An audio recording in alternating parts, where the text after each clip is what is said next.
one point we had 17 glassblowers working here. And I have been more of an employer of people in the industry than actually someone who makes the product himself. So, but I'm a designer, and every design we have, I designed, and then I had glassblowers make what I thought it should look like.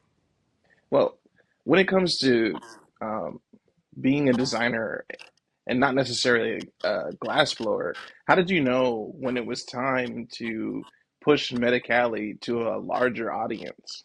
Well, it's a long story. I started in the industry in 1991, and I started with a brand called Matrix. And I was partnered up with a guy who had a company called Graphics, a guy named Jeff. And he's really the person who brought large scale distribution of water pipes to the masses. And Matrix, my brand, was an acrylic line, and we piggybacked with him, which was Graphics is a very famous brand, is to this day probably one of the largest sales wise products that ever existed. And but it was standard wall glass, and it was the first time a slide bowl had ever been used on a piece of glass.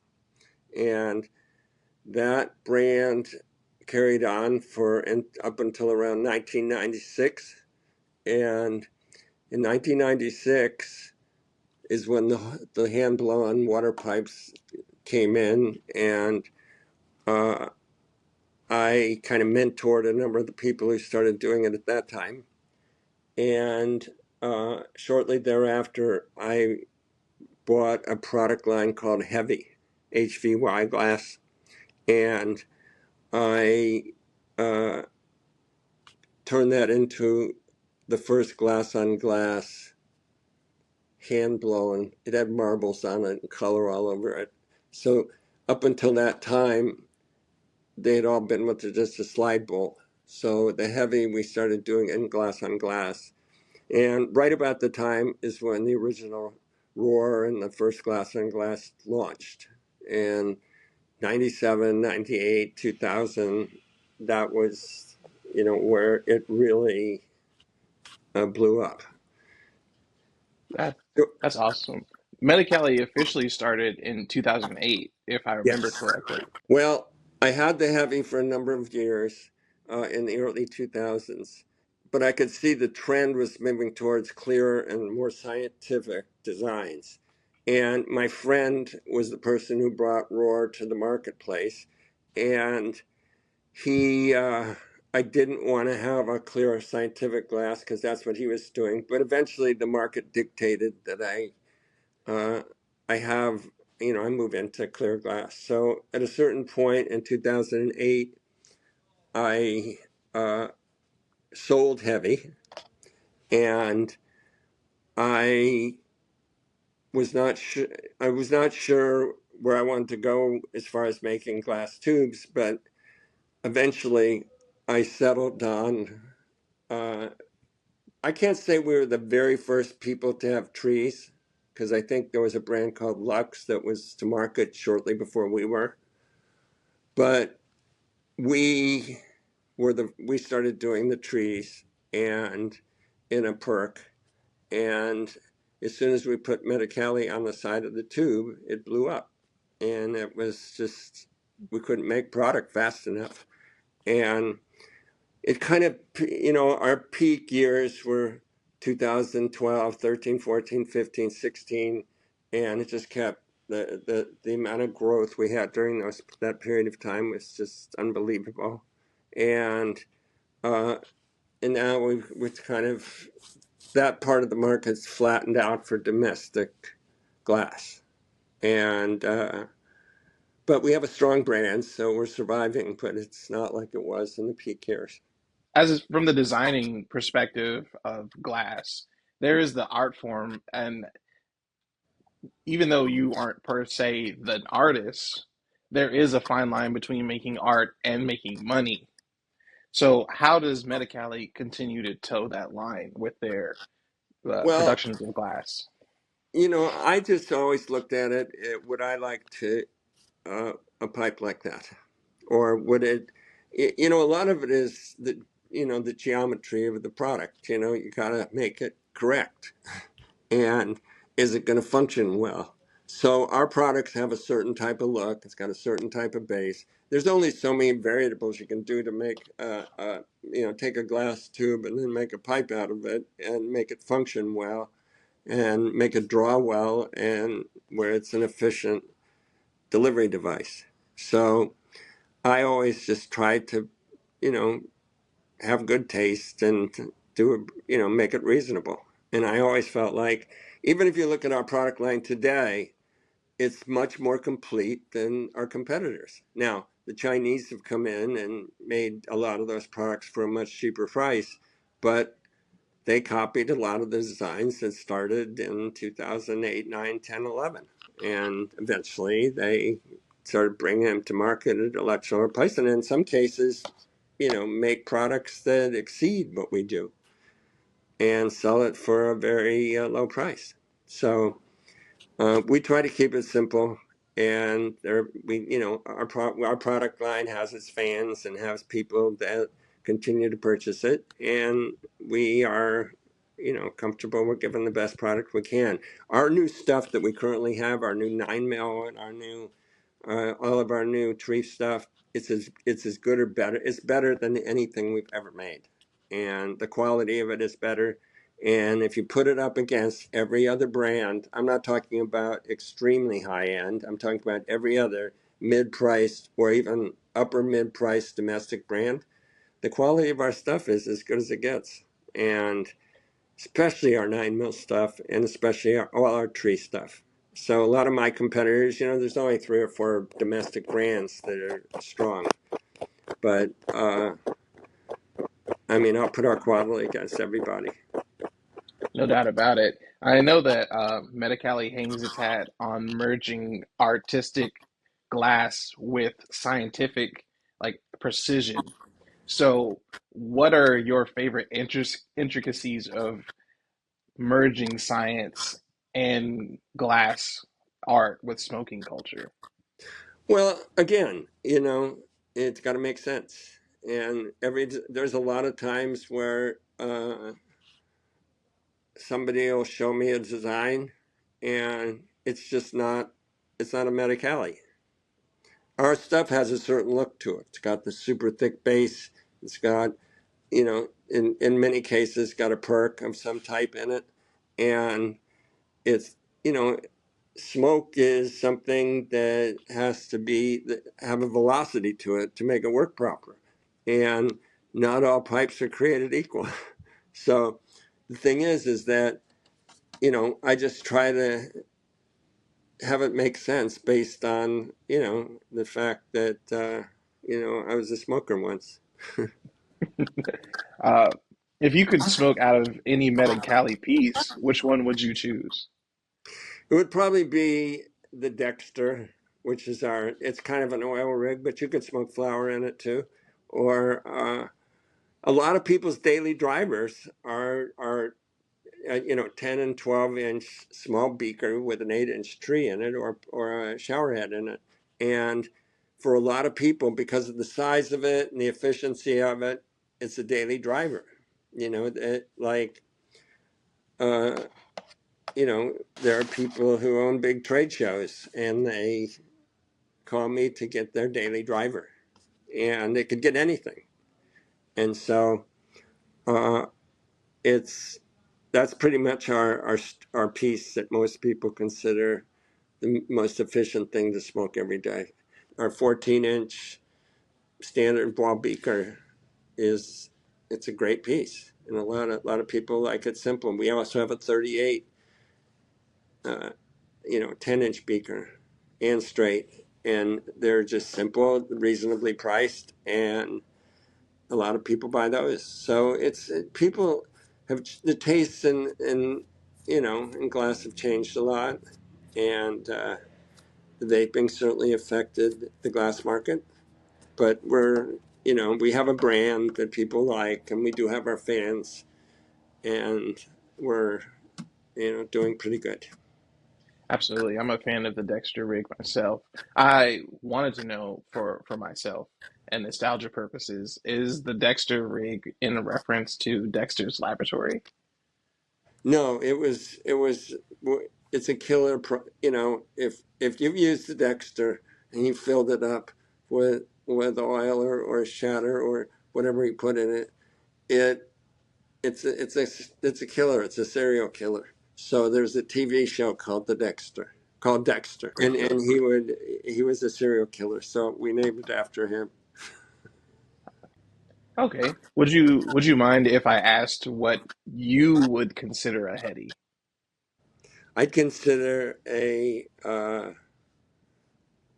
as far as a water pipe, I the mothership stuff's a heady, or stuff where there's a lot of where it's got a lot of art, or there's a number of artistic glass blowers, and most of them make some kind of vision of a smoking device that has a lot of glass color and artwork on it. You know, I used to own the Scott Deppie Alien piece, and also the Grateful Dead piece that he did early on, and those are heady. And I used to have a huge heady collection. I've sold most of it at this point, but the thing is that's heady glass, and it's a different. My product is a production is a high quality production glass, and it's not the most expensive, it's not the cheapest, it's somewhere in the middle, and we try our best to deliver a great product. But things like the Dextra and the that little beaker, the little beaker with the trees in it, it smokes better than most heady pieces, no question. If what you want to do is smoke and have it uh, delivered to you in the most efficient way that creates a peak experience, then our product stands up against everybody. But that's just my opinion, But a lot of people tell us how much they appreciate the simplicity of our stuff. Absolutely. What do you think about the current landscape of glass blowing and glass art? Well, the production glass blowing business, it's a vapor world right now.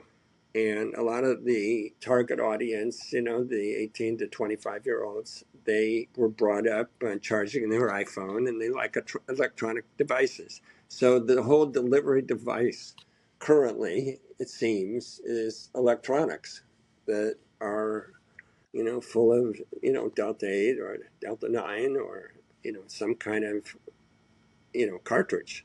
So the bottom line is that uh, the delivery device of choice for young people now is no longer the water pipe. It Hmm. seems. Okay. Now, has that affected the state of the industry? Absolutely. And it's we're holding on because we've got a solid brand and we do have our fans. But most of our fans are older people who bought it when they were young and like it.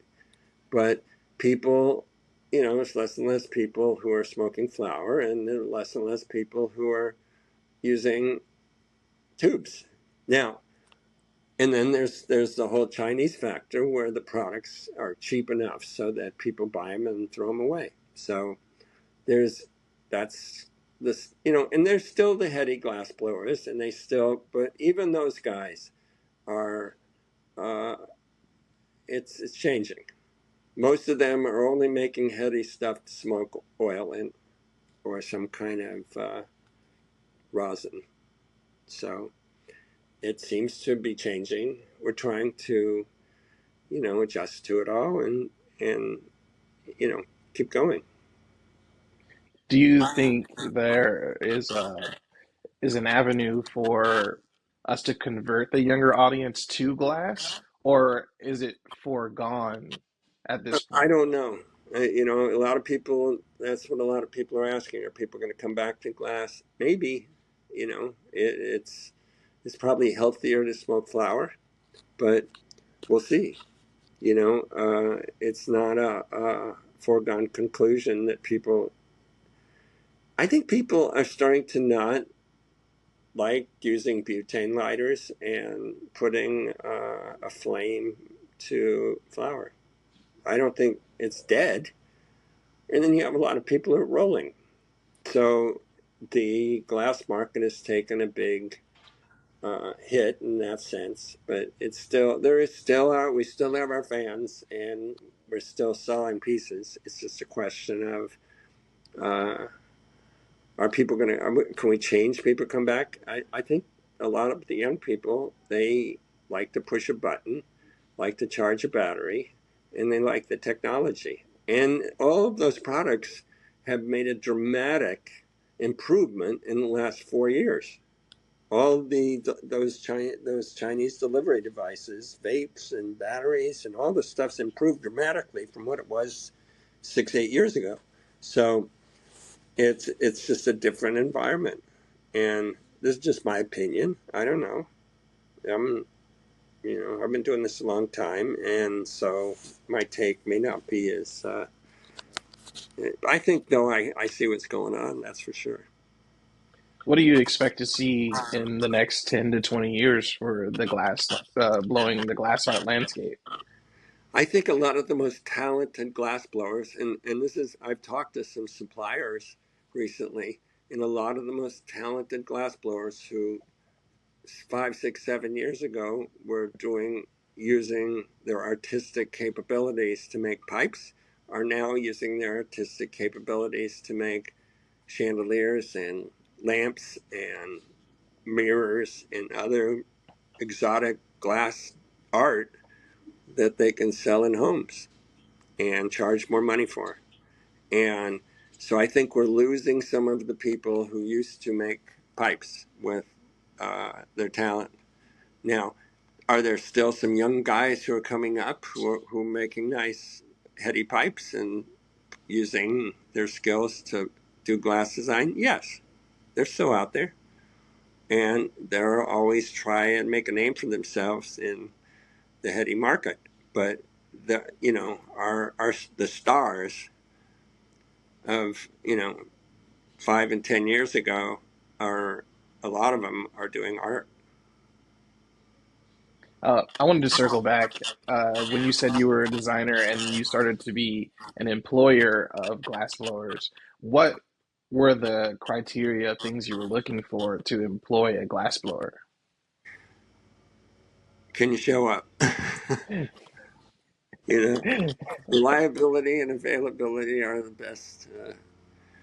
Yeah, I mean, and some people are more motivated than other people, and it was very challenging. That's why now what I do is I don't employ glass blowers. I have contractors, and I have my two guys who I have who make all our stuff are unbelievably talented, and they have been the guys who have brought some of the most cherished brands to market. I mean, they've made products for people in the past that are huge brands, and so I feel lucky I have them. And that's why the quality of my stuff's improved dramatically in just the last 2 years. Well, Charlie, I want to thank you for your time, and I want to wrap up with this last question. What should people know when they purchase a Medicali piece? That we did our best to make it proper. You know, that's that's we really tried very hard to be creative with the decals and designs and just make them. And that's what we've been known for. My bowls are the best. My down stems are the best. Everything that we try to do on the piece, we do our best we can to make it as high quality as possible.